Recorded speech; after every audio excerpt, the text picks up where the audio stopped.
আসসালামু আলাইকুম। হ্যালো বন্ধুরা, H medicine and health tips থেকে সবাইকে জানাই স্বাগত। আজকে আপনাদের জানাবো আরবিএস অর্থাৎ র্যান্ডম ব্লাড সুগার। আরবিএস পরীক্ষা কি?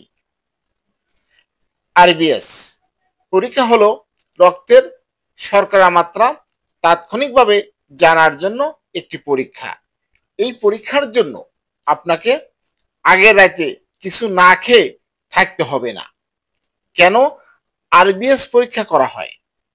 আরবিএস পরীক্ষা ডায়াবেটিস আছে কিনা তা জানতে বা ডায়াবেটিস রোগীদের রক্তের শর্করা মাত্রা নিয়ন্ত্রণে আছে কিনা তা দেখতে সাহায্য করে। ভিডিওটি যদি ভালো লাগে, নতুন নতুন ভিডিও পেতে আমার চ্যানেলটি এখনই সাবস্ক্রাইব করে রাখুন। লাইক, কমেন্ট, শেয়ার করুন। সবাই ভালো থাকবেন, সুস্থ থাকবেন। আজকের মতো বিদায় নিচ্ছি। আল্লাহ হাফেজ।